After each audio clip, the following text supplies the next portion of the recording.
What's up, everybody? Sad day. I didn't think I would do this video, but sometimes you just gotta get got. You know what I mean? LJ, man, Lord Jamar. Shout out to Lord Jamar, but don't let it get to your head, homie. You're talking spicy and shit about the Canadians, so I gotta get at you. Yeah, no. Lord Jamar to me is a mediocre rapper. Okay, very mediocre rapper, and questionably mediocre producer. But again, I say, look, listen, I have never made a beat in my life, so I'm trash. You can just say I'm trash, okay? I am not comparing myself to Lord Jamar as a hip-hop artist, okay? I'm just saying in general of comparing him to other hip-hop artists that I've heard and listened to. Obviously, I'm not there. I have never made a hip-hop beat in my life. I'm just a fan, and I'm giving my opinions as a fan, somebody that studies hip-hop a lot and loves this shit, okay? That's all it is. So you can take it or leave it. It's one man's opinion, all right? Lord Jamar, to me, talking spicy about Canadians, calls out Canadians, right? Lord Jamar, to me, was the pretty boy in Brand Nubian, okay? And it's funny because ultimately, I remember he always kind of brags about how he can get broads and all that, or he used to be getting broads back in the day. I actually believe him when he says that because he's a handsome cat. If you watch this video, you'll see he was the best looking one in Brand Nubian. That's probably why he was always there. And I know that's a low blow to a certain extent because Lord Jamar is not a great rapper. His voice is not it. I mean, I think he did like one beat claiming I'm a criminal. This is okay. This is a decent beat. It's a dope beat actually. But it says it's him and Sadat X that made the beat. That's great. Sure. Maybe Lord Jamar did. I think he did do some of the production. So again, I'm gonna give him some credit for that. But overall, Lord Jamar is not somebody that I go and listen to, whether it be from the production side or from the rapping side, especially. I don't like his verses. Now he has a verse here on the return. This is a Primo record. X. If you ever get a chance to listen to this, it's actually pretty deep. Lord Jamar's verse is aight. It's one of his better ones, but again, still not something that you will ever remember. And then of course, punks jump up to get beat down, right? You have Lord Jamar here talking that spicy shit. Yeah. This is probably the verse that if anybody was to talk about Lord Jamar rapping, they would go to this. And I think that's ironic, considering that they were a black power, positivity, black man, spiritual awakening, and all that shit. And their song, Punks Jump Up to Get Beat Down, is probably is arguably the most famous song. It goes to show you why that conscious shit didn't really work out. You know what I'm saying? Too much hypocrisy, too much ridiculous shit. Now, Lord Jamar has a verse on the here called Let's Dance. This is on the Foundation album. I actually think that if I was to say Lord Jamar's best shit that he ever spit, it's probably here. Let's see, what did he do? So, you know, Lord Jamar is light skinned, understand, see with brown eyes, see me in the van, the streets of Crown Heights, right? Weed in my hand, running the lights, you know, in the need of a grand put down on the fight, right? So he's pretty much, you know, raps about how he used to bag chicks on sight and smoke dust and all that shit. That's believable. I think that's actually the smartest thing and most honest thing he's probably ever said on wax, or one of them, right? And I've heard a bit of Lord Jamar. Anyway, so why am I going at Lord Jamar, or I should say, let me start off with what I respect about Lord Jamar. How about that? Okay? So I will say that what I respect about Lord Jamar is that he does seem honest. He says what he means. And I respect that. You got to say what you mean, okay? I say what I mean what I say, right? If I said it, I meant it. Bite my tongue for no one. Call me evil or unbelievable, right? So he doesn't seem duplicitous. However, there isn't one aspect where, and I'll get to that, where I'm like, you seem a little duplicitous here. But the point is that he says what he means, and he's bold enough to kind of keep it real. I respect that, okay? Oh, by the way, let me go back to this, because it's the six, you bastards. It's the six. God here. Anyway, so that's one aspect of what I like about Lord Jamar, okay? It's not all hate. And of course, like I said, he's been in hip hop. He's met all kinds of people. He's contributed much more to hip hop than I have. Okay, so I respect that. Now, what I don't quite respect about Lord Jamar, there's a lot of things here, and I got a lot of notes on this. Because it's unfortunate, but it's taken me a lot of time to really think about this. And obviously watching him over years. The first thing is, he comes across as a player hater. Like someone with a massive ego. And let me explain what I mean by player hater, okay? I'll cut this off for a second. See, a player hater is the worst kind of hater. A player hater is someone that hates someone for doing something that they themselves want to do but haven't been able to do, right? And so they'll shit on it. Like, for example, man, this dude's mad broads, right? Like he would say, like, how dare he do this? But it's not because, and someone will pretend, and I'm not saying that Lord Jamar does this in this specific example, but what I'm trying to explain is a player hater is a hypocrite, because ultimately they're hating on someone for doing something that they themselves wish they could but can't actually do right now. That's a player hater. Those are some of the worst kind of people. And Lord Jamar comes across as a guy with a massive ego. Okay, that model story that he told in one of his interviews about Diddy is stupid as fuck, to put it bluntly. And it low-key, it's funny because I was like, I would have kept that story to myself. Even though, again, I respect that Lord Jamar put it out there and he just said it, but ultimately it's a stupid-ass story. And honestly, it fails on multiple levels. One, it low-key shows how Diddy played him, which is kind of like, not what you want to necessarily put out there in a way, because he's trying to show us, Diddy came and told me about this model girl, and like I showed him by like not even dealing with that. But it's like, you just showed why Diddy was top dog, really. You know what I'm saying? So that's weird. And number two, it's a weird story because ultimately, it's like you're not even like, that's a reason why you would hate on the niggas because of some chick that you weren't even, it's not like that was your wife or your girl, or some chick that you were smashing, like, and he's smashing, like, who gives a shit? You know what I'm saying? Like, I'm not hating on another dude for that kind of, I don't know, but whatever.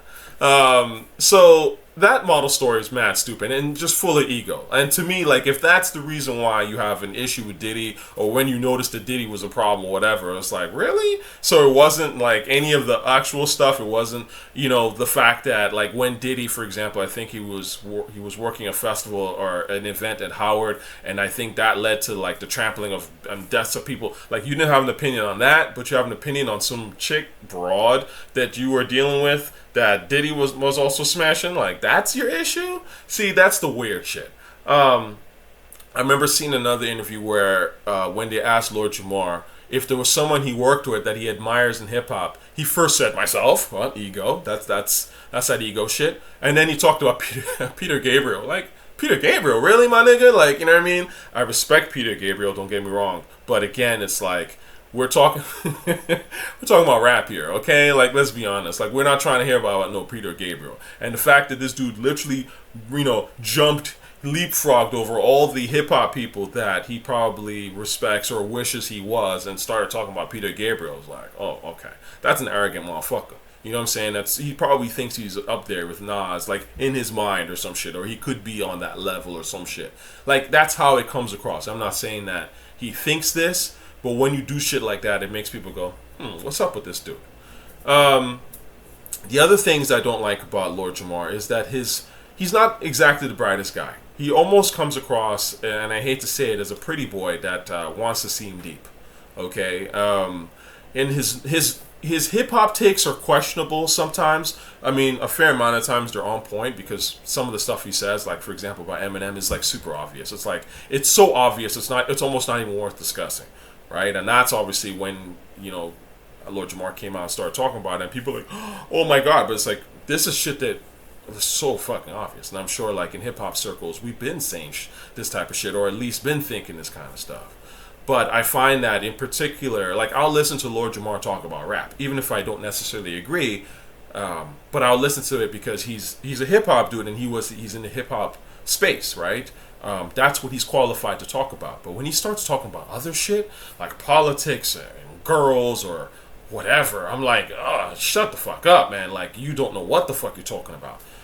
He sounds very close-minded and low-key not intellectually curious, which of course is ironic considering that he's part of brand Nubian and they're all about knowledge, right? Yada yada. He seems like one of these people that's really concerned with how things look versus how they actually are. And then there's a fair amount of people who fall into that trap, but I wouldn't call them deep, and I certainly wouldn't listen to them for deep shit. You know what I'm saying? I remember there was a thing he says about how he like turned down industry parties and stuff like that, and I'm thinking to myself like, that's not a good look. Like, those are networking opportunities. Why would you turn that down? Because he was like, oh, there might have been some questionable shit going on. It's like, nobody's saying you got to partake. I mean, I don't know. Like, that's just me. Look, I've worked in film business. I've been in one or two parties where I'm like, oh, there's some interesting stuff going on here. But I didn't partake. I don't have to. Like, if I want to partake, I'll partake. If I don't want to partake, I don't want to partake. You know what I'm saying? It's not like, oh, I got invited here, so I guess I got to suck a dick, you know? That's not how these things work, yo. And, if that's a problem for you, then you're probably a little weak-minded. You know what I mean? Because people who are easily influenced think about shit like that and are worried about shit like that. But people like me and others who aren't like, easily influenced and not like doormats, like that kind of shit is like, oh, okay, whatever, you do your thing, I'll do my thing. Like, what's the big deal? There's other things here, and this is all based on interviews and things. Look, I don't know Lord Jamar. It's not personal. I'm saying these things because these are things I've noticed on interviews where he's talking about rap, and I'm trying to get through it, and I'm like, that's a blind spot you might want to address. The dude seems to hate women. Real shit. And it's always really weird, especially coming from a handsome guy. If you know handsome guys that just hate women, I know a few guys like that. And it's always been like, what the fuck you hate women for? You know what I mean? Like, when I watch, Yada I mean, his podcast and such, he always interrupted Rod Digger. Rod Digger would be saying some smart shit. He'll interrupt, say something dumb, and I'm just going like, you can tell someone who respects women by how they actually treat and conduct with women. Do they let their woman speak? You know what I mean? That's a big one. I mean, it's something so small, but you'd be surprised at how many men don't actually let women speak. A woman be talking and they'll just cut her off fast, and I always find that to be not a good thing. It's always it's sad to see, right? Anyway, it's just so basic. Like he has, for example, on here, he's talking about how Sexyy Red's pussies, she looked like her pussy stank, right? It's like, man, you're too old to be saying shit like that. First of all, it's hateful. You're an elder statesman. You shouldn't even be saying shit like that. Like, let the young ones say stupid shit. You know what I'm saying? But like, why go into this in any kind of depth or even entertain it? You know what I'm saying? Like, again, you're an elder statesman. It's beneath you. You know what I mean? And again, this is some of the stuff with LJ that I'm just like, The other thing that Lord Jamar, I don't quite respect about him is that he's very duplicitous about this whole culture vulture thing. So, Lord Jamar is very happy to talk about Canadians, saying the N-word and implying that, we don't belong, or some certain things don't belong in the culture, or white people this and that. But literally, his speaking career was launched off the back of a massive culture vulture called Vlad. I mean, we've seen this shit, right? Look at this. We already know about this. But then when Lord Jamar started coming back out recently this year, and I don't know who's, why he started coming back out. I mean, he started doing interviews. I was like, does this guy look like a black ADOS cat? No, this guy clearly doesn't know much about rap. Lord Jamar sat down with him for an hour or two. This individual, this is what? Who are these two people talking, right? You're giving back. This is lady, I don't know if she's black. That guy's not black. Like, what are we talking about here? You know what I'm saying? Again, things like this, this is the way it looks. You know what I mean? I'm glad that he started doing stuff with Bag Fuel. Again, he did an interview, so at least I'm not like, oh my God, he's off the deep end. But this has always been my issue with the pro-blacks. They're hypocrites in the grand scheme of things, and they tend to be actually anti-black if you look a little bit deeper enough. And they're very easily manipulated.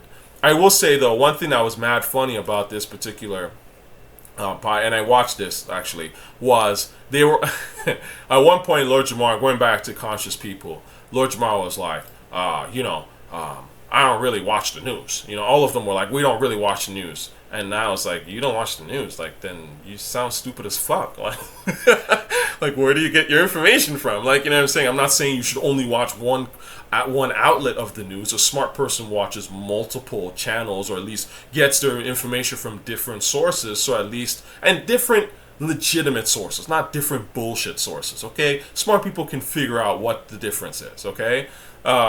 But they were like, we don't pay attention to the news, and they, you know, and I was like, you sound stupid as fuck. And right after that, the girl was like, so what do you think about Ruby Rose saying? And I'm like, you don't pay attention to the news, but you pay attention to what Ruby Rose says? A simpleton like Ruby Rose, no disrespect.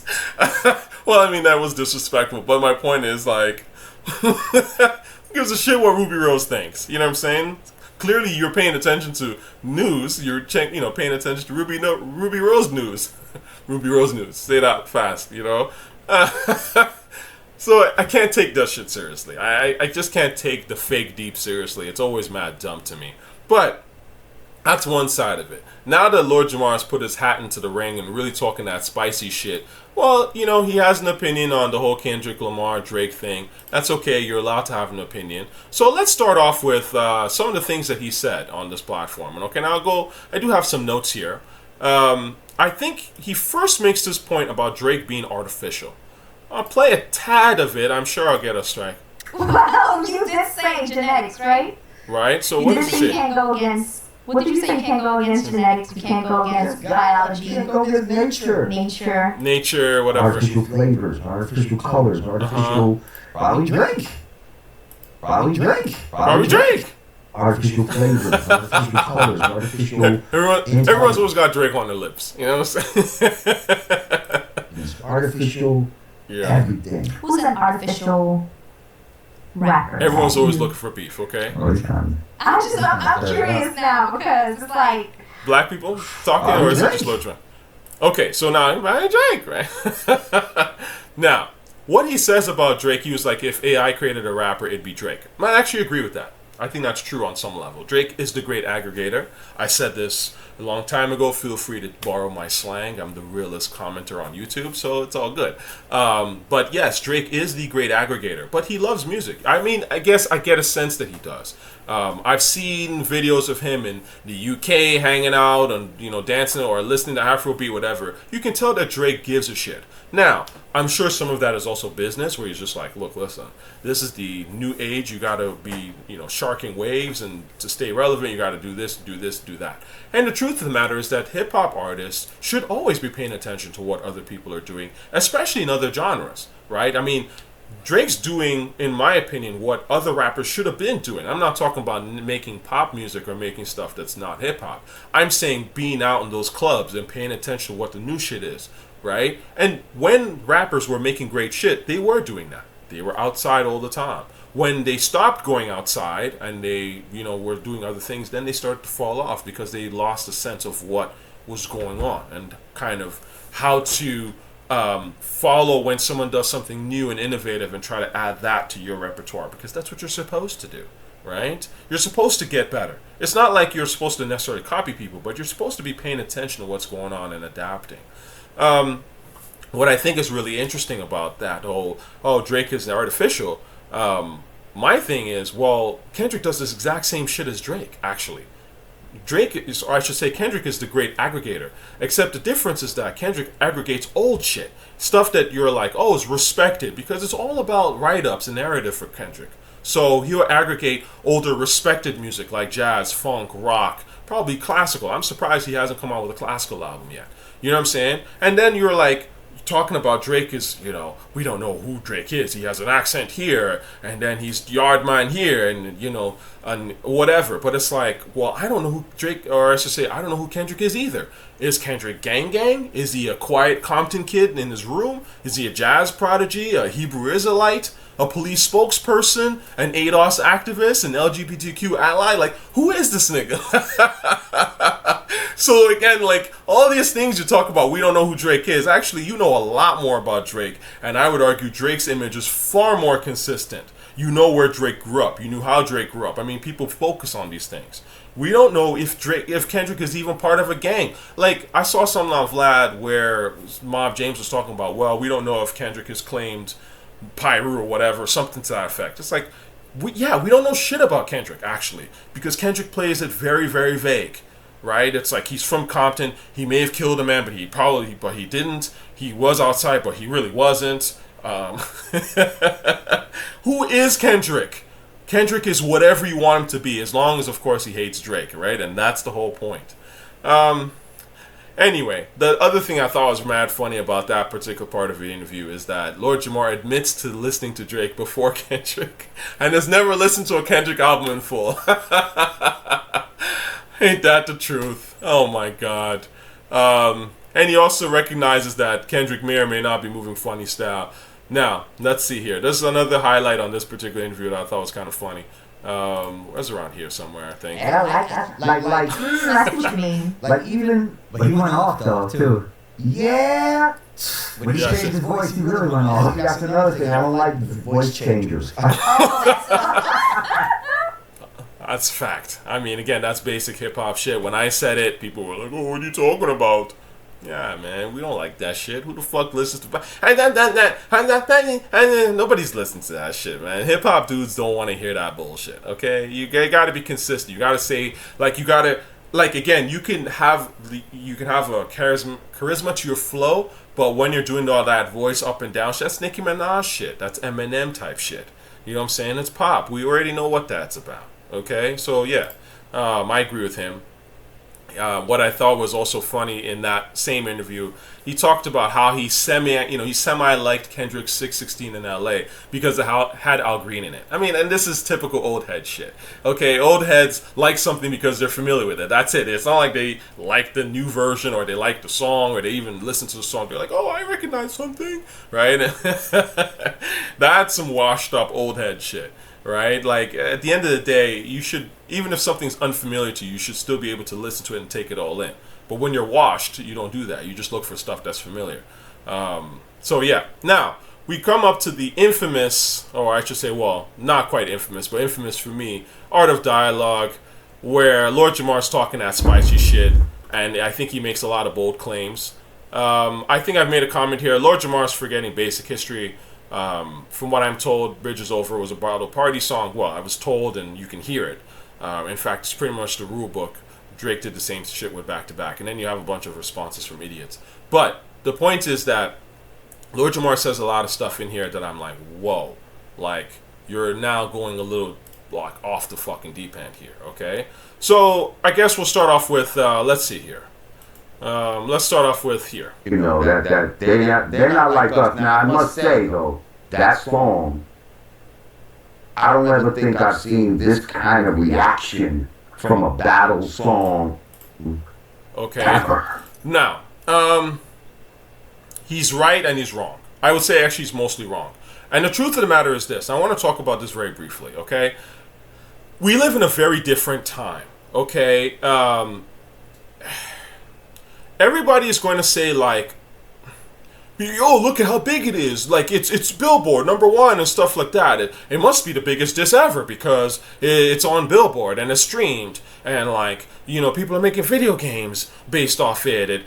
People are writing, professors are writing essays. Well, here's the thing that makes this very different from literally all the other shit prior to social media. Social media changed the fucking game. Okay? Look at songs like Wangsta that I remember in real time. This was 13 on Billboard. This song was everywhere. Okay? This song was huge. Now, I don't know about the South. I wasn't everywhere, but I was in the East Coast. This shit was fucking everywhere. Older people, younger people were like, yo, this song, you heard that song, Wangsta, blah, blah. This song was way bigger than They Not Like Us. Right? In the Club was obviously way, way bigger than anything Kendrick Lamar has ever dropped. Way bigger. Like, literally an international phenomenon, right? Nothing when this came out was huge, right? You heard this playing everywhere. You go to every club it was playing. You'd be hanging out at every house party. Everyone was playing this shit. These songs were, and for years, by the way. I'm not just saying for a couple months. Like, Not Like Us is going to get its run, and it's already phasing out, right? Like, these songs were huge for literally years, right? You don't think of them as being massive. You know why? Because we just listen to them and we just party to them, and that's it. Social media changed the game because it's a very different landscape now. Social media is about monetizing attention, okay? And that is something that did not exist prior to social media. So that's why, for example, when people talk about, yo, this shit was so huge, blah, blah, I think they're actually being disingenuous in a way, because music now is a means of getting attention. It's a very different thing, okay? Now, Kendrick's song, like a lot of popular songs, are a tool of getting attention, and everyone wants attention. You always need branding. In the world where, like, you're getting inundated with content over and over again, you might drown and not be seen, and you always want to be seen. And this is the point. Right? So, yes, of course, some video game geek is going to make a Not Like Us video game. That's a way of him getting seen. Right? It has nothing to do with the song. He probably didn't even listen to a song like that. The song itself is irrelevant. All he knows is, yo, this is something that's really popular right now, or this is what the bots are pushing, or whatever. This is what's trending. Oh, shit, I want to get seen. Okay, this is why you start having people drawing murals of shit and all that. It's not because a song impacted people on such a profound level. No, not at all. It is literally people trying to hitch a ride on something that seems like a rocket that's moving somewhere, that's taking off, and they want to get seen on that rocket and post and monetize that shit. That's really what it boils down to. Monetizing it literally either directly or in some sort of way, like the attention they can get from it will make them get their next job, or let them get that next girlfriend or whatever that they like.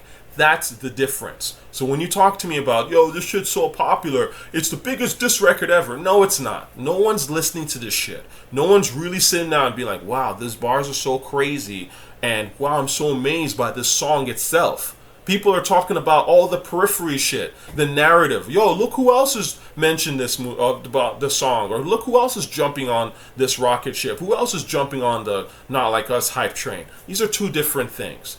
So ultimately, that's why I don't care about what streams and all that kind of shit. I'm a music dude. And there's no way you're going to convince me that Not Like Us is one of the biggest diss records ever. That's bullshit. Okay? It's, again, the Kendrick stans trying to do the Drake thing. Because when Back to Back was out here, like, really, really big. And again, how often do we hear Back to Back now even? Do we even give a fuck? Right? But Kendrick stans deep down want to be Drake so badly. They hate Drake, but they want to be Drake. They want to have their moment. Oh, do the same shit with Back to Back. It's enough already.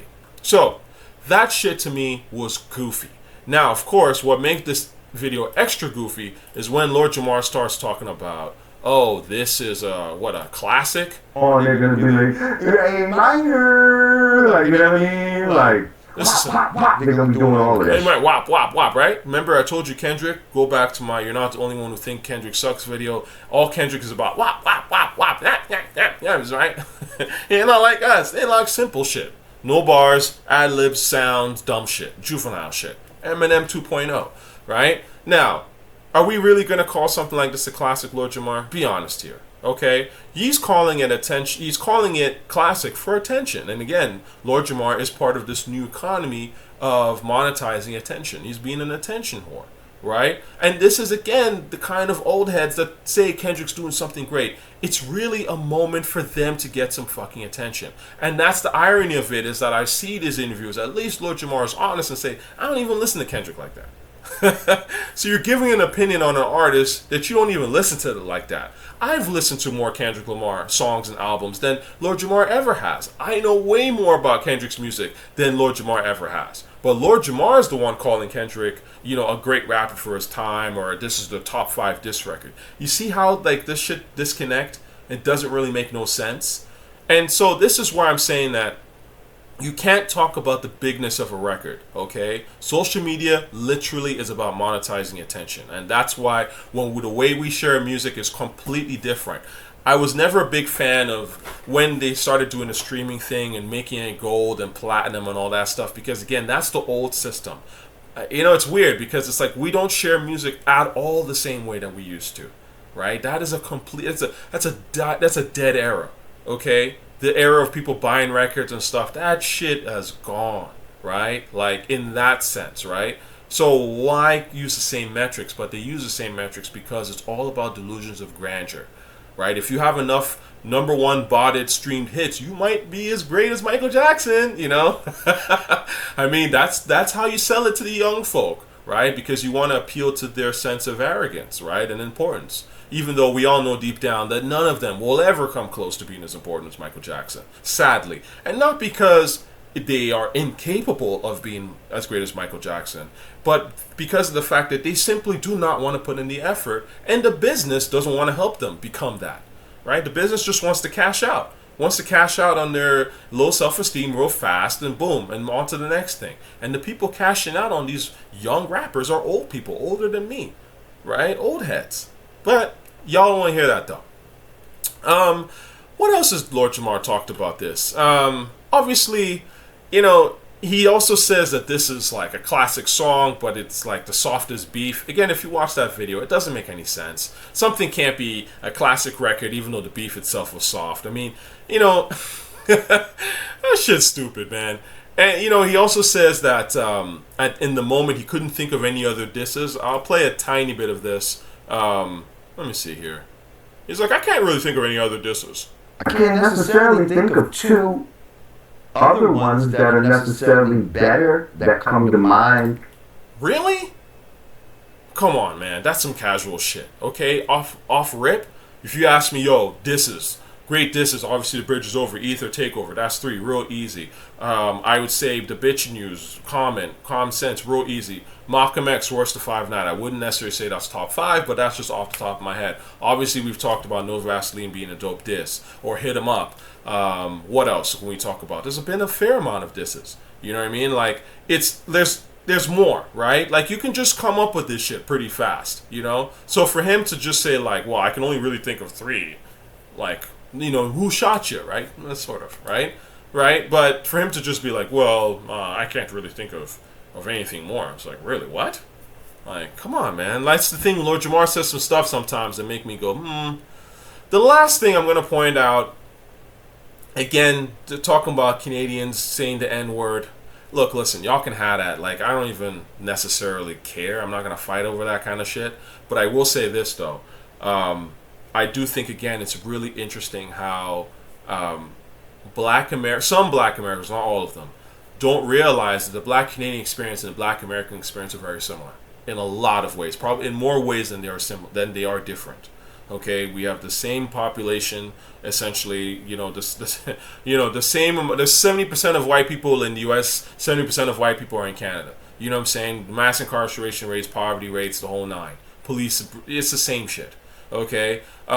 What also people don't talk about, and again, this is just basic history, is how Black Americans and Black Canadians were. Those borders were porous at one particular point during slavery era. So you have Black Americans that moved into Canada and lived in Canada for eons, then went back into the United States and vice versa. So again, it's like one of these things where people talk about like as though like Black Canadians are just so different. And I'm thinking to myself, what? Like, again, it just flies in the face of basic fact and history. But I understand someone like Lord Jamar might not care about that. I will say that obviously white America loves the N-word. They invented it. And I personally never really liked when Drake... I remember when Drake, earlier in his sort of rapping, he would be like, I'm that nigger. And that shit would drive me insane. Part of the things about why I wasn't a Drake fan initially. And I think Drake actually figured out a way to say it better. So if that's cosplaying, sure, it is what it is. But the point is that, look, rap is a music genre where people flash cars, girls, and over some sort of beat and say nigga a lot. That you'd be surprised how a lot of people probably think that shit. It's very, very reductive. You know what I'm saying? Like, it's sad to say, but that is real talk. For the vast, I would argue for the vast majority, they won't say it obviously as bluntly as I've said this, but for the vast majority of casuals who have have come across hip hop, they probably think that that's what rap really is at its core. So the point is that if you know, and everyone in the business knows, that saying the N-word, you have to put it in there because that's what makes your shit catchy to the young white kids, even the young black kids, whatever. So, I mean, are you going to hate on Drake for doing it? Why don't you call out Kendrick for saying that shit? Or all the other people? You know what I'm saying? Like, but again, like, French Montana. You know what I'm saying? Last time I checked, French Montana is not black. I mean, he's from Morocco, but I mean, how much black is he? Is he 1/16th?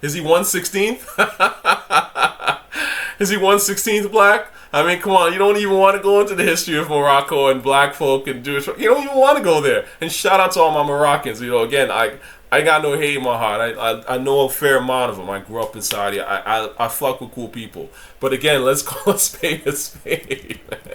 Oh my God, Mouse. Black is black. Oh, that's French Montana, 1/16th. I mean, this rap shit is a trip. Anyway, long story short, I've talked a lot. I think that Lord Jamar has a lot of hypocritical stances. This is the kind of stuff that made conscious rap look stupid, and this is why people went, we'll just party. Thank you very much. We'll use y'all music to get high and fuck girls and floss. But y'all ain't saying shit. And deep down, you want to be like that anyway. So like, basically telling us that that's what's important, low key. So yeah, look. This is no hate to Lord Jamar. I don't know him. Shout out to Brand Nubian and all of them. But I think, bro, you got to correct some of your stances. I mean, I don't mind you speaking out. Obviously, look, how can I stop you? I'm just some guy in Canada, in his kitchen. Like, who gives a shit? But I am a hip-hop fan, though. And you'd be surprised. There's a fair amount of us in Canada. Not a ton of us, but there's some of us that know a whole lot about this hip-hop shit. Maybe that's why Drake's been running shit for so long. Have you ever thought about that? He probably has people like me in this corner who are like, do this, do that. Yeah, don't listen to that, whatever. So the point is, like, at the end of the day, man, look, we're all one people. Try not to be so myopic about shit. Definitely get a better handle on, the looking down on women thing. I don't like it. I like women, so I don't like seeing that. And also, the truth of the matter is that dudes I find that have this sort of hateful vibe towards women, they tend to, it's a power thing. And I find that they tend to be kind of fugazi with the guys too. So it's not just all me being virtue signaling and all. It's like the guys I know who don't like women, these are fugazi guys themselves, and they'll do some shady shit to you. You know what I'm saying? As a man, anyway.